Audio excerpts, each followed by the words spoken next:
Halo Infinite's new fall update and Operation Shadows are less than 24 hours away. So in today's video, I just wanted to go over all of the stuff that you can expect in this update, a lot of which was spoken about at the recent HCS event, but there is also quite a bit of information that was never brought up during that broadcast and was only on the Halo Waypoint blog that they posted a little bit after. A lot of this information is stuff that I had initially missed, as I'd already recorded my video by the time I'd seen the Waypoint blog, and given it wasn't in the stream, I know that there's a lot of other people that had missed it too. So first things first, let's go over what we already know. Of course, we know the Falcon is coming to the game, and this is definitely the biggest and most exciting addition of the update. The Falcon was an incredibly popular vehicle in Halo Reach, and has been absent from every Halo game since. It's taken a very long time to release in Halo Infinite. It was leaked a while ago, but no, despite what leakers will tell you, the Falcon was not ready when the game launched, nor was it ready during Season 3 when it was also stated by leakers to release. But now it is finally coming to the game, which means we don't have to try and capture the flag on the back of a wasp anymore, as fun as that may be.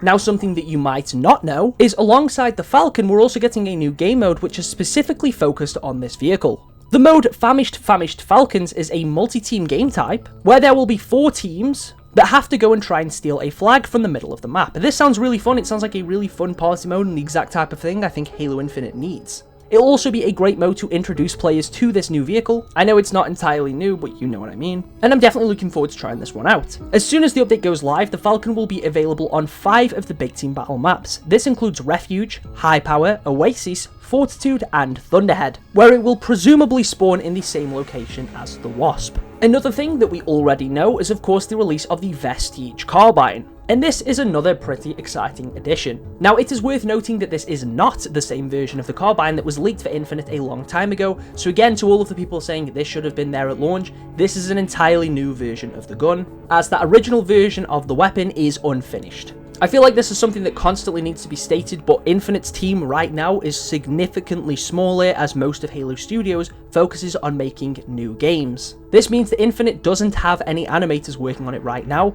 which is why all of the new weapons releasing, such as the Vestig Carbine, the Fuel Rod Spanker, and the MA5K, reuse animations from other weapons and are more like a hybrid weapon. The Mutilator is the exception to this, as the animations for the Mutilator were already done. But anyways, back to the Carbine. Gameplay-wise, it seems like it's going to function exactly how you would expect. And as it is a new version of the gun, it does have some new lore to accompany it. It's a recently discovered relic from the Covenant's third age of reclamation, forged for glorious combat once again by the Sword of Sankt Helios. This semi-automatic rifle fires green radioactive projectiles with unwavering accuracy, as dictated by tradition. Personally, given the more jagged shape of the weapon and the fact that this is a hybrid between the Carbine and the shock rifle, it reuses shock rifle animations, and you can definitely see some of the remains of the shock rifle in the weapon shape. I do think this should have been a banished weapon, and I think they should have made it red.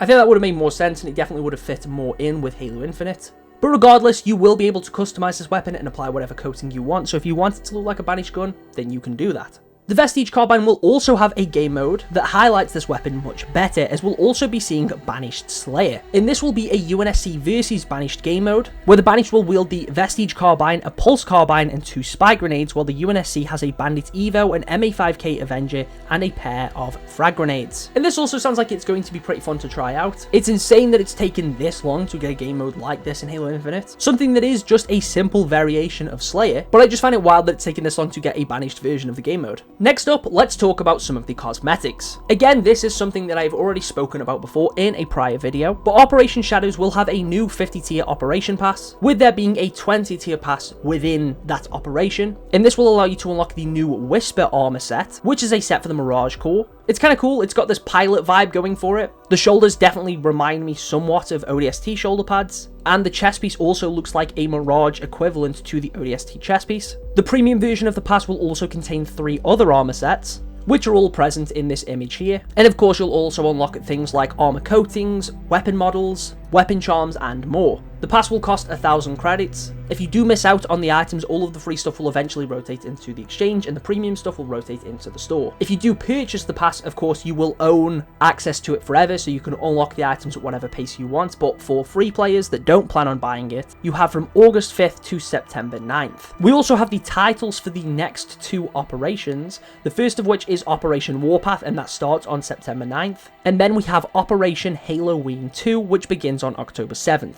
We don't really know what either of these will contain yet, but I'm assuming we'll find out soon enough. There will also be more cosmetics that arrive in the shop, which is obviously completely unsurprising, and we had a glimpse at one of these armor sets, which appears to be another bundle for the Rakshasa Corps. This feels very reminiscent of Splinter Cell, and it definitely seems like a cool set, but I don't really know if I'll be picking this one up. I know some of the other stuff coming to the shop has leaked. I'm not going to be talking about any of the leaks though, but I will be covering the shop when all of the new stuff comes out tomorrow, alongside any new stuff that comes out in the exchange. And while we're still on the topic of customization, the weapons bench is also getting expanded, and players will now be able to customize the Vestig Carbine, the Mangler, Stalker Rifle, Pulse Carbine, Cinder Shot, Gravity Hammer, Sentinel Beam, Disruptor, Plasma Pistol, and the Ravager. Ranked is also getting 2 brand new maps added to it. We will be able to play on Lattice and Serenity. Both of these will be coming to Ranked Arena, and the Vestige Carbine will be pickups on both of these maps, alongside also being a pickup on Forbidden, Livefire, Origin, Recharge, Solitude, and Streets. Forge is getting some pretty cool additions such as the radial menu interactions. This will allow Forgers to create a new level of interaction for the players, allowing you to choose custom loadouts, spawn locations, and I'm presuming it will also be used for the economy system in the Surge and Deploy extraction mode. And there will also be new custom input nodes, which we will see used in Firefight, as instead of there being a first person and third person version of the mode, you will now have the option to just switch between the two, which I think is really cool, and I'm looking forward to see how Forgers will utilize this mechanic. And finally, we'll also be seeing some new balance changes. The Mutilator is getting updated audio.